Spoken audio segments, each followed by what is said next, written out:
everybody, and welcome to the after Thanksgiving edition of Cover Four podcast. As Randy Gibson and I have got a lot to talk about. Oh man, it was a busy weekend these past couple of weekends, wasn't it? Well, I'm telling you, it was busy this past weekend with all the coaching changes. Oh geez. Yeah, and there was a bunch of them. Yeah, start off at Arkansas as they found their guy, and it was a guy that they'd seen before. He was the head coach at Memphis. Ryan Silverfield, he comes from Memphis to become the new head coach of the Razorbacks, and he's already put a stamp on things already. He has picked up 3 4 stars from there in Arkansas. He got a defensive lineman and then got a couple of players from Bryant that is going to be playing in the state championship game uh, this weekend at War Memorial Stadium against Bentonville. So he's already making his mark. He will probably be introduced tonight at the Arkansas Louisville game as part of the ACC SEC Challenge. Not working that one tonight at 6, but they're going to have his introductory thing tomorrow at Bud Walton Arena. So I think people have, there was a lot of people that were not happy about him being Yeah. selected, showing how dumb they are. They protested in front of the Jones Center. That's the where the football team has their uh, does their all their study work, and they were wanting Petrino, and I Sure. could tell you right now he wasn't going to get it. That He wasn't had gonna happen. Was not gonna happen there at all. when you go 0-8 after the game against Notre Dame. Uh, I think the guys figured him out. Uh, there was so much uh, dirty laundry, Hmm. and Kenny Evans and Mike Lloyd could tell you about him. Yeah. Lloyd's son was going to go to Missouri State until Petrino showed up, and he said, He went down to Central Arkansas and played for the Bears down there at Yeah. Conway. So, but that's what happened at Arkansas. Uh, the guy that everybody thought they were going to get, Alex Golsich, who is at USF, he goes to Auburn. John Summerall, the coach at Tulane, he goes to Florida. And then yesterday, well, 2 days ago, Kentucky pulled the trigger on Mark Stoops, All right. fired him after 13 seasons, and they hired Will Stein, who's the offensive coordinator at Oregon, Mhm. as their new head coach. And he's a lot like Mark Pope, who's the basketball coach. He played at Kentucky. So they got 2 Kentucky guys, one in basketball, now one in football uh, in Lexington. So, and here's the ironic thing about Silverfield, Golich, and Summerall. All 3 guys from the American Conference. Yeah, that's kind of surprising that they all went down there south from Mm-hmm. the American Conference. Well, they both 3 of them got big pay raises. Yeah, they did. Uh, well, Silverfield, he was only making 2.25 at Memphis, so Hmm. $2.25 million, uh, and he's going to make right around 6.5 at Arkansas. So a very healthy pay Huge. raise. Hmm. Yeah. And the other 2 guys got probably similar, especially going to Florida and especially going to Auburn. Yeah. So, uh, Yeah, I look for Florida to try to pump some money into that because they've been down a few years now, They have been down quite a while. and I They think don't the like getting beat by Kirby yeah, and Georgia. About yeah, like Auburn with Alabama. exactly, Mhm. Well, exactly. the playoff, they came out with the rankings last night. Uh, Looking at them right here, the way the bracket would be set up, uh, Oregon would face the number 5 conference champ, and they've had to designate that, and I'll talk about that in a second. Uh, then get this one: Bama would play OU in Norman. Yeah, I I don't saw think that that. will happen. I don't think it will happen. Honestly, I don't like to see rematches during the season Yeah. myself. That's just a Well, personal thing. I think they just plug them in there because of what will happen Saturday. I think so. That's just a plug in right there. Uh, Yeah, I look for them to play Notre Dame, honestly. that's That who seems to I'm be thinking too. Yeah. that seems to be a better match. hmm Uh, Conference champ number 4 would play Ole Miss in Oxford, and then Notre Dame would have to go to College Station and take on A&M. Yeah. Now, the reason why they put conference champion 4 and conference champion 5 there is because if Duke beats Virginia, the ACC would not have a team ranked in the top 25. Yeah. So there's a possibility that not only the winner of Tulane and North Texas, which that's Eric Morris's team, who is the new coach at OSU. Mm-hmm. Okay, there's one. The other one is James Madison out of the Sun Belt. If they win the Sun Belt and Duke beats Virginia, look for James Madison because they're going to be ranked in the top 25. They'll plug in the number 4 and probably number 5, and that will move the Tulane, North Texas, probably to number 4. So that's a possibility. Now, the top 4, I think it will easily remain the same: Tech, Ohio State, Georgia, and Indiana, because I don't think BYU will beat Tech. I don't think so.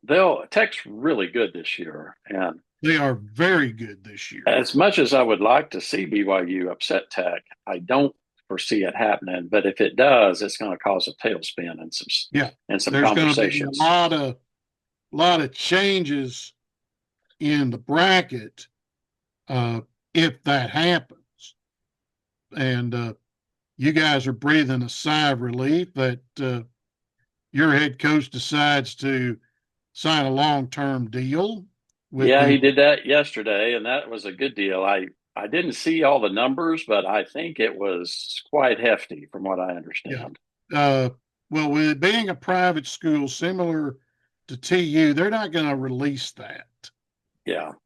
So, uh, and you can't even get a Freedom of Information Act on No, that one either. So, not from that school. nope. And you couldn't get that from Tulsa either.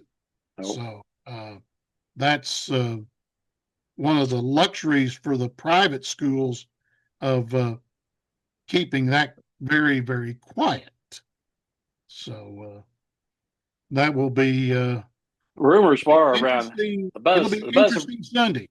Yeah, buzz around town on the Sataki deal was a 10-year deal. I would say that would be a good thing. Yeah, I think so. I think so. Uh, Upwards of 100 million over those 10 years. yeah, That's just kind of the he buzz should. on my street. Yeah. anyway, He- literally, which he- is right up the street from the football stadium and the offices. So, yep. So, yeah, 10 at 10 mil a year. Yeah. And he yeah. deserves that with what they've done this year. He's done an excellent job. Um, and I I would like to see them in the playoff, but I think they're going to be the first group out, is my I think prediction. Miami, and Texas will be first three out. Yeah. And I'll tell you, uh, uh, thinking about this, a BYU Texas bowl game. Be Think about that fantastic. one for me.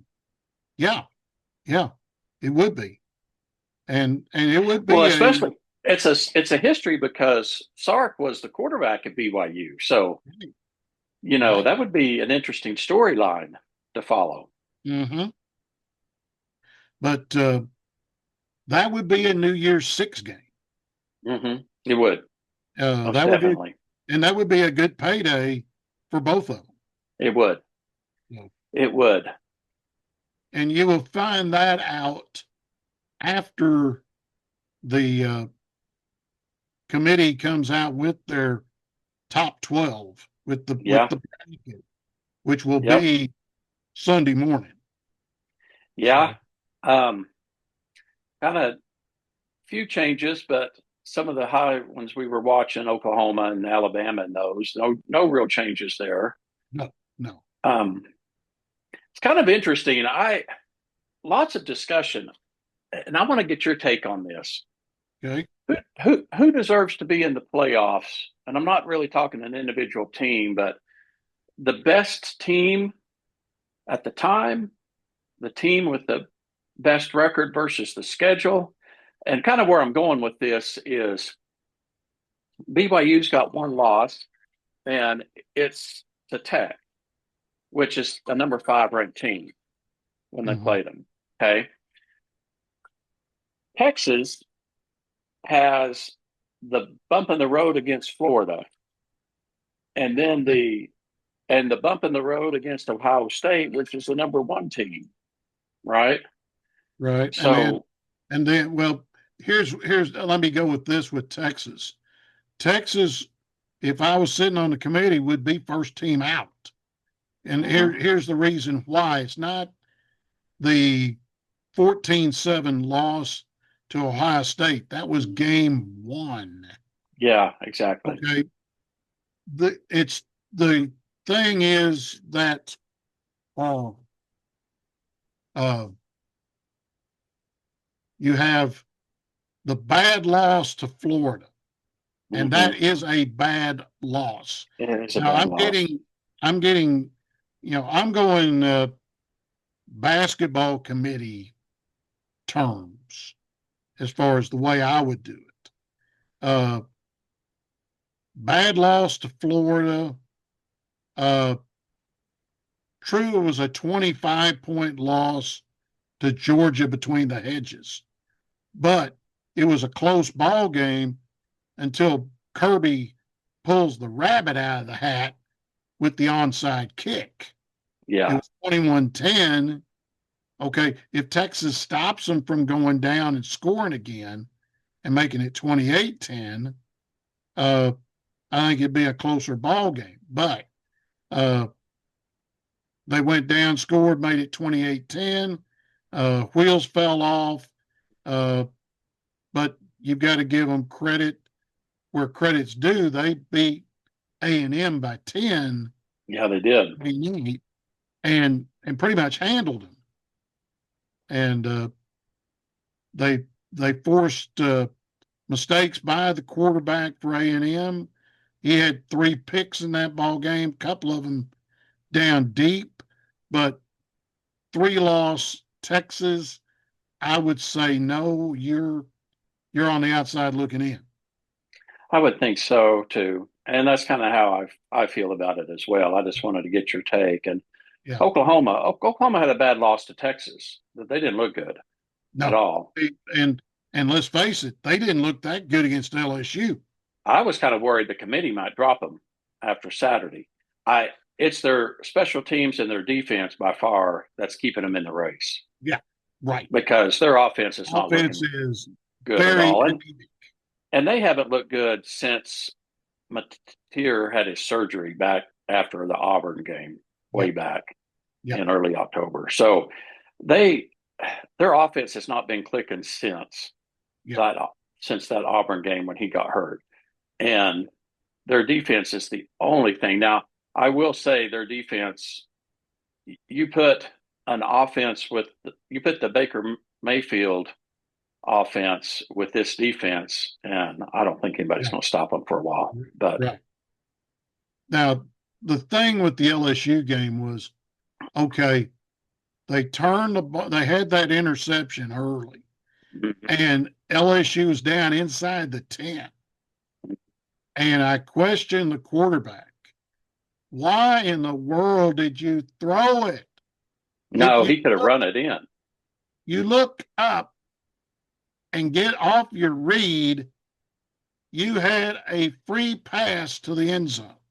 Sure did. And you probably saw that Sunday when they went in for film, I'm sure. and he would have been, oh crap. Yeah. Yeah. And if that would have happened, and OU would have been down 7-0 there or 7-3, Yeah. that may have been a difference in the ball game. It might have been. That was a And massive turnaround. and if LSU had pulled that off, we're not talking about OU in the playoffs. No, not at all. They would have dropped 15 spots in the poll easily. You know that as well as I do. Yeah, they would have. Mm-hmm. Well, big game here Saturday. First America's Bowl, Northeastern and East Central Division II bowl game. Weather's going to be good. Going to be in the 50s for Saturday. So That's hopefully fantastic. it'll be a decent crowd. I'll drive up there and take a look and see what it looks like on Saturday. Possibility of going to 9-3. Reason why that Northeastern get a look in the top 10 of the Super Region 4 poll was that Saginaw Valley, the team they played to start the year, normally is real good. They weren't. UCO is usually real good. They weren't. There was a couple of other teams we played that usually is pretty good. They weren't, and that hurt them as far as trying to get into the Division II playoff. But they that was the reason why NSU did get into the top 10. So, Still got to give them. Still year. got to give them kudos for what they've done this year. Yes. Yeah. Oh my goodness! What a that, turnaround for them. That was a big turnaround. Like I say, they're trying to figure out, what they're going to do after next year. Mm-hmm. And that's the big question.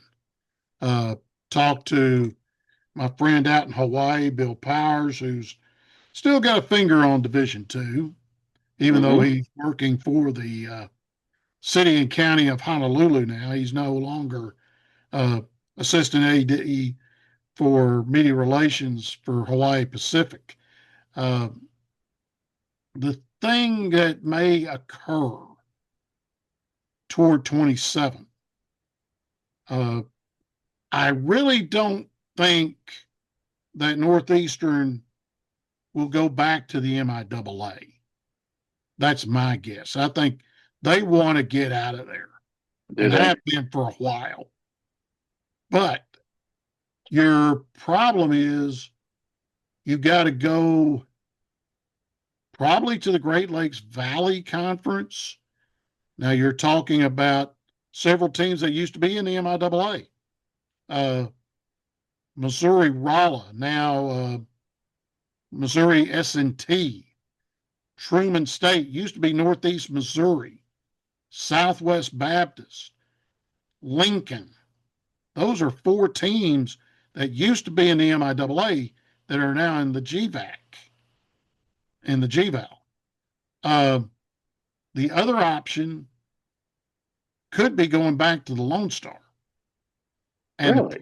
And the thing there is that the Lone Star is needing football teams. They've lost Tarleton, they've lost Abilene, they lost what used to be Texas A&M Commerce, now back to being East Texas A&M. Those 3 teams are now 1AA. So they've had to pick up a couple of what used to be NAIA teams. Texas Permian Basin, who was in the playoffs this year, Sul Ross, and then they had to pick up a few years ago because D2 conference in the Northwest dissolved.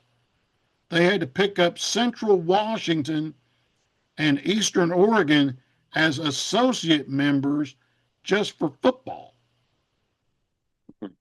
And that's all they play in the Lone Star is football. So there's a possibility we could go back down south and then have to play probably one time a year, have to go way up in the Northwest if those 2 teams stay in the Lone Star.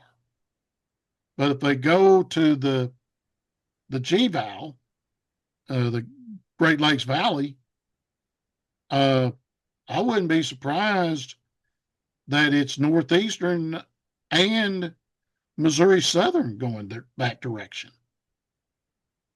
So that'd be interesting.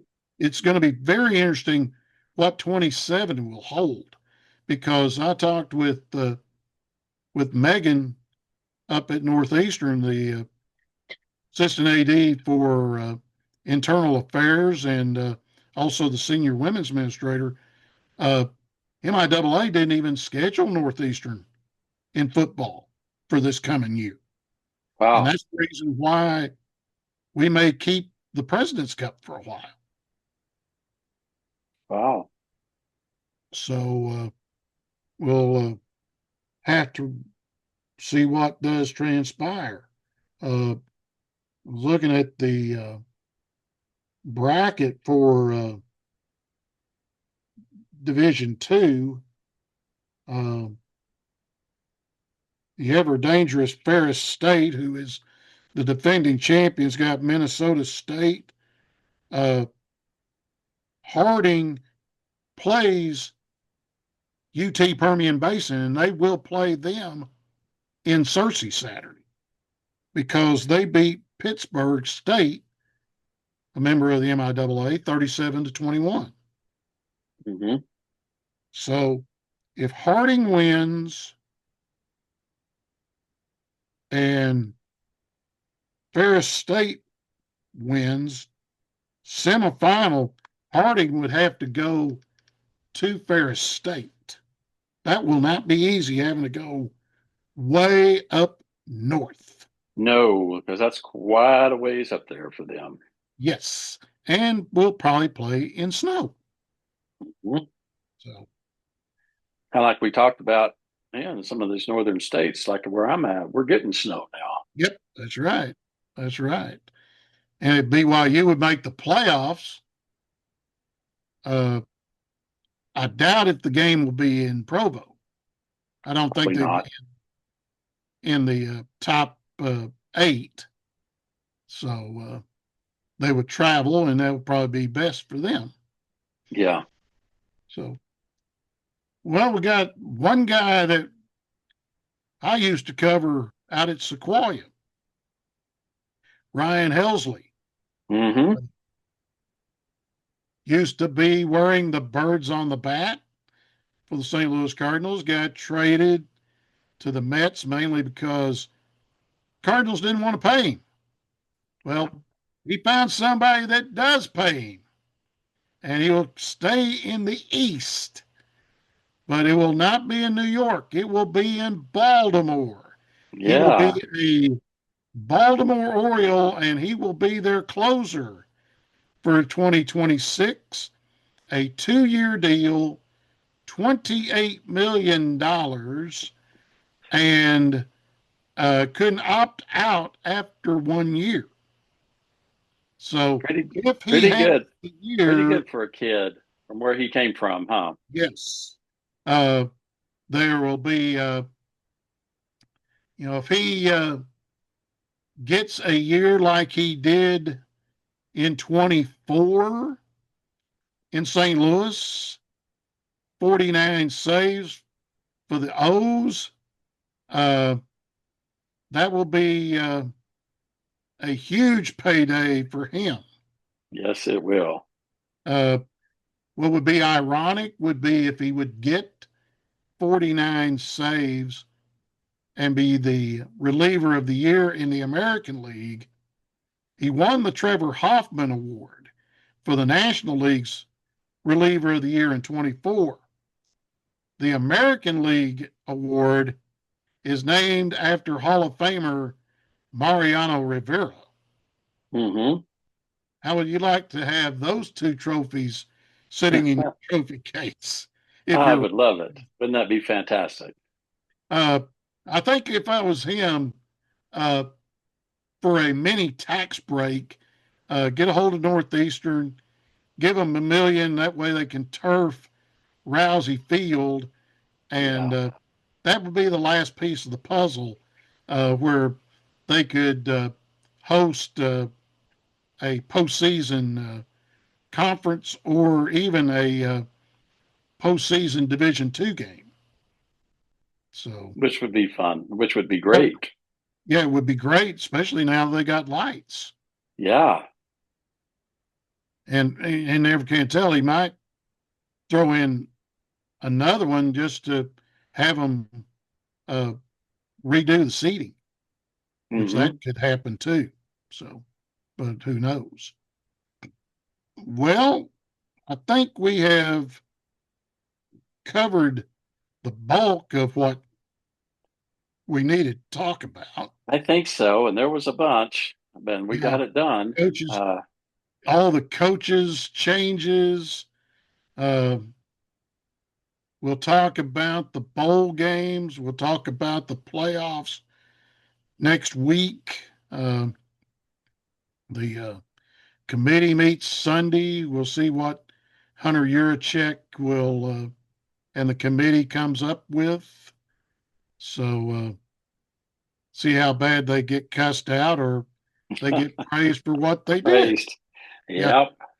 So anyway, We're going to get basketball both. season. Basketball season started last night for the high schools. Keys played Westville.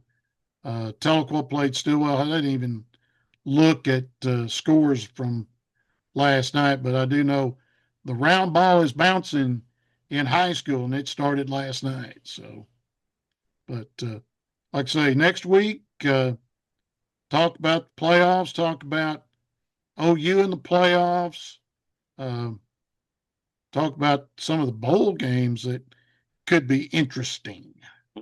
And they'll start coming up here really quick as well. Yep, there they will. And we'll do that again next Tuesday when Randy and I talk about all that and a little bit more when we come back on the Cover 4 podcast. We'll see you next week.